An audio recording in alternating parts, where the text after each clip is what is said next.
अल्हम्दुलिल्लाह नहमदुहु व नस्तईनुहु व नस्तगफिरुहु व नु'मिनु बिही व नतवक्कलु अलैहि व नऊज़ु बिल्लाहि मिन शुरूरि अनफुसिना व मिन सय्यिआति अअमालिना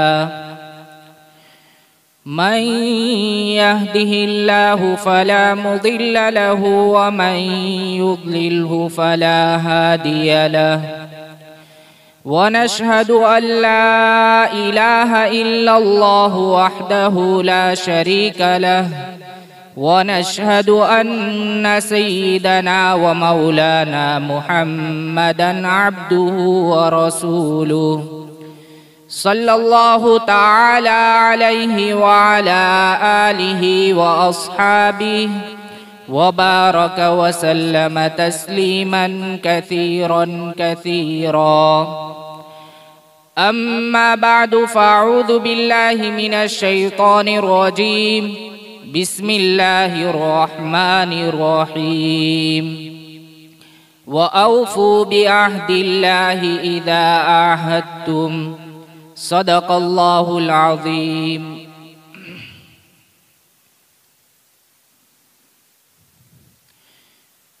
मेरे मोहतरम दीनी व बुजुर्गों और भाइयों और दोस्तों,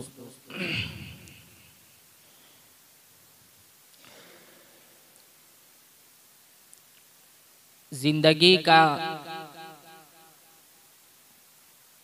जो साल हमारा शुरू हुआ है वो 2022 का साल है और उसमें भी पहला महीना जनवरी का करीबुल ख़त्म है। जनवरी का महीना हिंदुस्तान की तारीख के लिहाज से बहुत ही अहमियत का हामिल महीना है। यही वजह है कि 26 जनवरी को एक कौमी दिन के तौर पर मनाया जाता है, क्योंकि हिंदुस्तान की आज़ादी के बाद अंग्रेज़ों के चुंगल से छुटकारा हासिल कर लेने के बाद हिंदुस्तान का दस्तूर, हिंदुस्तान का कानून, हिंदुस्तान का बंधारण 26 जनवरी 1950 में उसको नाफिज करने की इजाज़त दी गई। ये दस्तूर कानून साज असेंबली में 26 नवंबर को पेश हुआ था। उसके बाद 26 जनवरी 1950 के अंदर इस दस्तूर के मुताबिक अमल करने की इजाज़त मिली और ये दस्तूर और ये कानून पूरे हिंदुस्तान का कानून बन गया। और ये कानून जो तैयार किया गया था, ये दस्तूर जो तैयार किया गया था, ये जमहूरियत के लिहाज से तैयार किया गया था। इसके अंदर हिंदुस्तान के अंदर बसने वाले हर शहरी को, चाहे वो किसी भी मजहब से ताल्लुक रखने वाला हो, यकसा तौर पर हुकूक दिए गए। इसके अंदर जात पात का लिहाज नहीं रखा गया।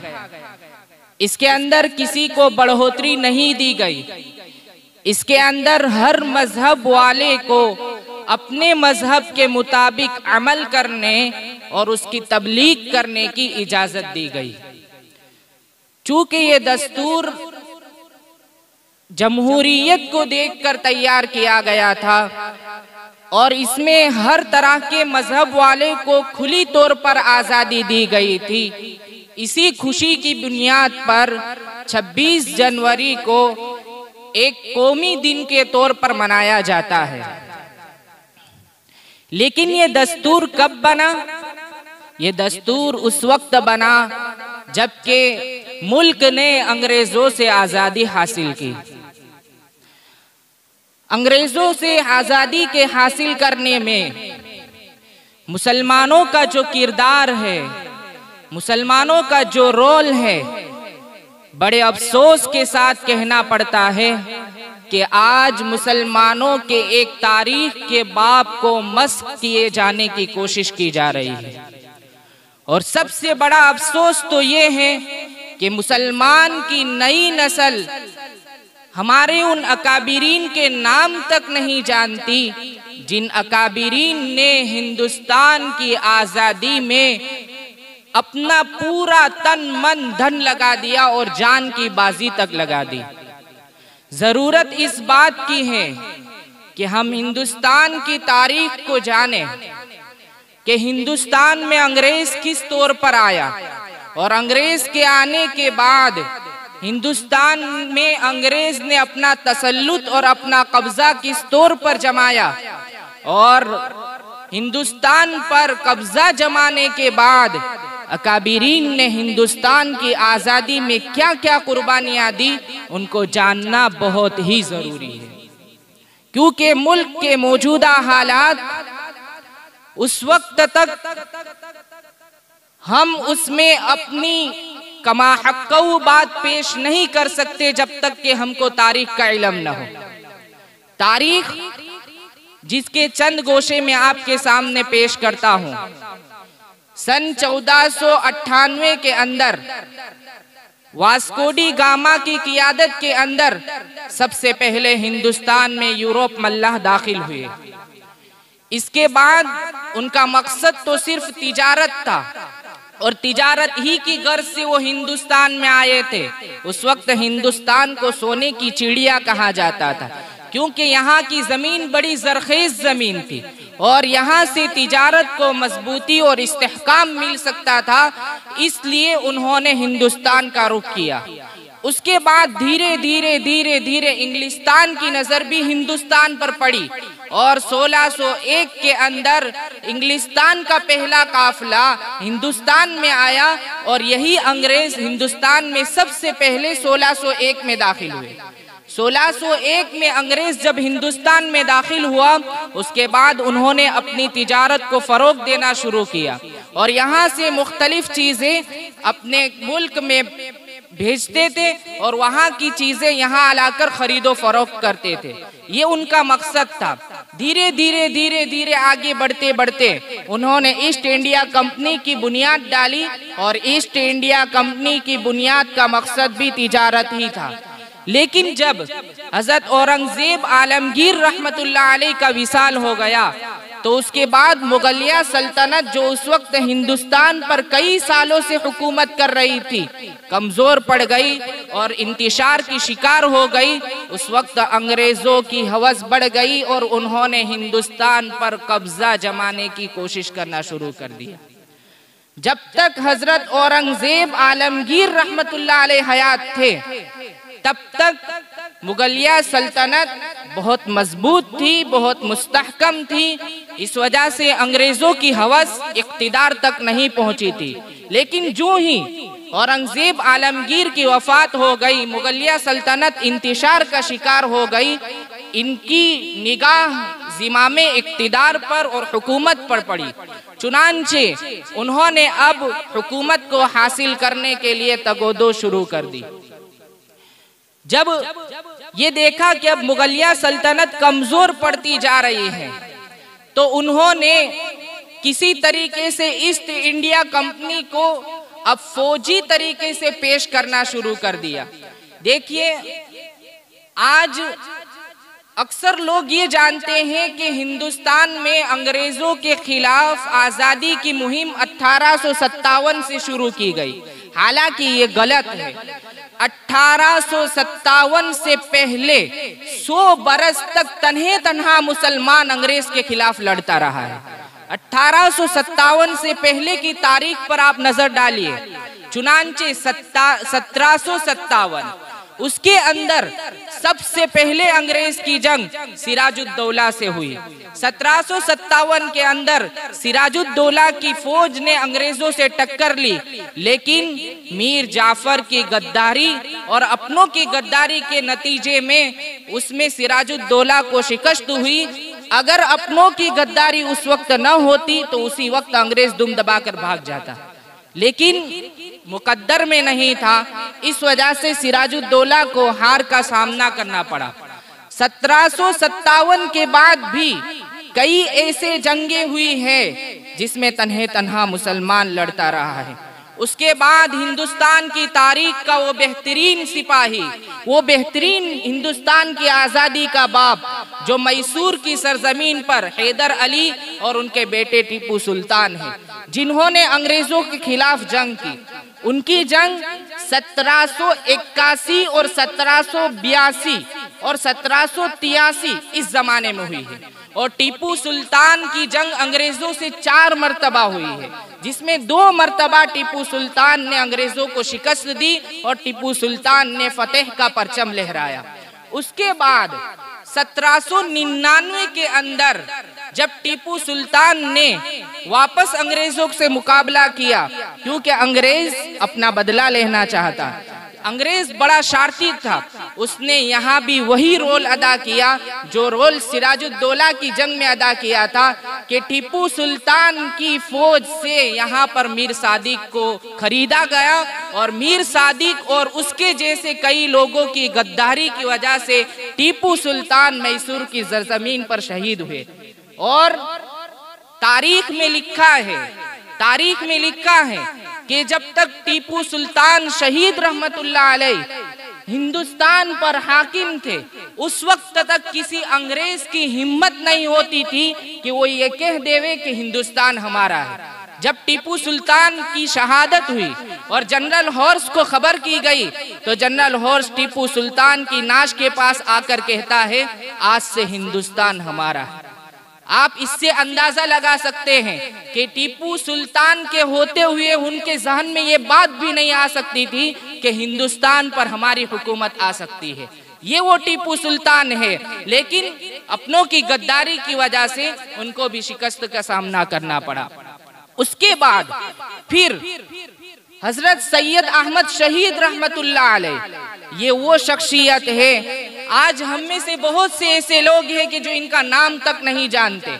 इन्होंने आज़ादी में वो अहम रोल अदा किया है कि इनके 1826 से इन्होंने अंग्रेजों से मुकाबला शुरू किया और 1826 के बाद से मुसलसल अंग्रेजों से लड़ते रहे, यहाँ तक कि 1827 के अंदर इन्होंने आर्जी हुकूमत भी बना ली थी।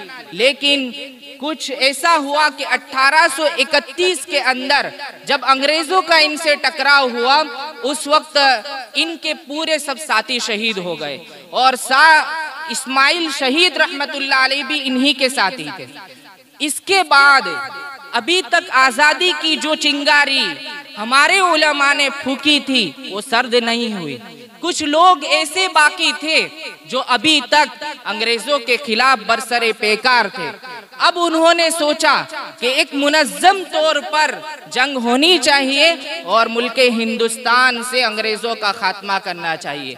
चुनांचे उसके बाद 1857 की जंग हुई है।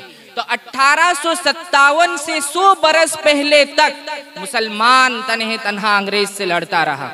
जब 1857 की जंग हुई तो उसमें भी सबसे ज्यादा अगर किसी ने कुर्बानी दी है तो वो मुसलमान ने दी है। 1857 की जंग के मुताल्लिक लिखा है कि जब 1857 की अंग्रेज के खिलाफ जंग हुई, उसमें अगरचे हिंदुस्तानियों को हार का सामना करना पड़ा, लेकिन 1857 की जंग के अंदर 2 लाख मुसलमानों को शहीद किया गया और उसमें भी 51,500 उलमा को शहीद किया गया है। इन 2 लाख मुसलमानों में 51,500 मुसलमान 1857 की जंग आजादी में शहीद हुए। एक अंग्रेज मुअर्रिख लिखता है कि सिर्फ दिल्ली के अंदर 500 मुसलमान को शहीद किया, 500 उलमाए किराम को शहीद किया गया। यहाँ तक लिखा है कि चांदनी चौक से लेकर कोई दरख्त ऐसा नहीं था जिस पर किसी मुसलमान की नाश न लटकती हो। और उलमा के खिलाफ ऐसी इनकी दुश्मनी थी अंग्रेजों की कि जहां भी कोई कुर्ता और दाढ़ी वाला नजर आता था उसको पकड़कर फांसी पर लटका दिया जाता था।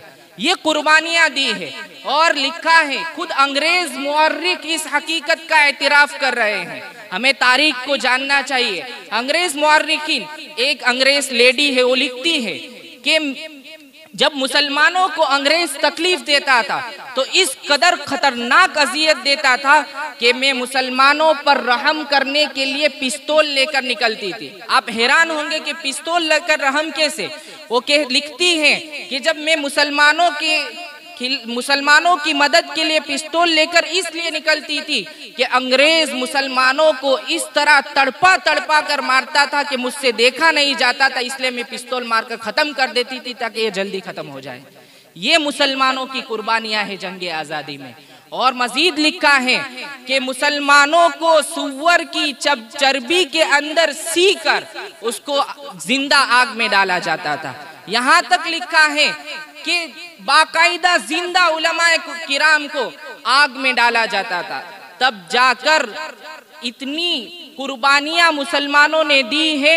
उसके बाद भी 1919 के अंदर तहरीक रेशमी रुमाल शुरू हुआ और उसका भी पर्दाफाश हो गया था। ये मुकद्दर में लिखा हुआ था, वरना मुसलमानों ने इस मुल्क की आज़ादी में वो कुर्बानियां दी है कि जिस कुर्बानियों का आज हम तसव्वुर भी नहीं कर सकते। इन कुर्बानियों के बाद ये देश आज़ाद हुआ है। अब पिछले 50 सालों से एक साजिश के तहत मुसलमानों की इस तारीख के बाप को मस्क करने की कोशिश की जा रही है और अहले वतन को और हिंदुस्तानियों को ये यकीन दिलाया जा रहा है कि हिंदुस्तान के अंदर मुसलमानों ने कुर्बानियां नहीं दी, सिर्फ गिने चुने नाम। आज हमारी नई नस्ल स्कूलों में पढ़ती है तो स्कूलों में भी मुसलमानों के सिर्फ गिने चुने नाम उनको याद है। कौन? तो भाई मौलाना अबुल कलाम आजाद और 2-4 नाम याद होंगे। लेकिन मुल्क हिंदुस्तान की आजादी में वो उलमा जिन्होंने 1700 की साल से इन कुर्बानियों का आगाज किया था, हमारी नस्ल को मालूम ही नहीं है।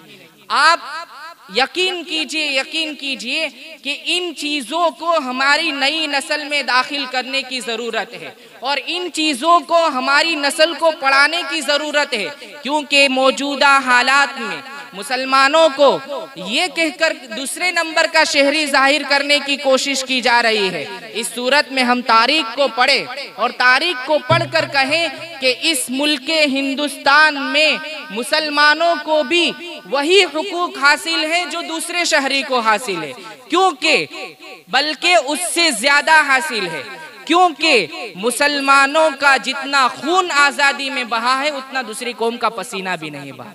ये मुसलमानों की कुर्बानियां है। और ये जमहूरी 26 जनवरी जब आती है तो हमें हर बार यही याद दिलाती है कि 26 जनवरी एक खुशी का दिन है कि इस दिन दस्तूर अमल में आया, दस्तूर का निफाज हुआ।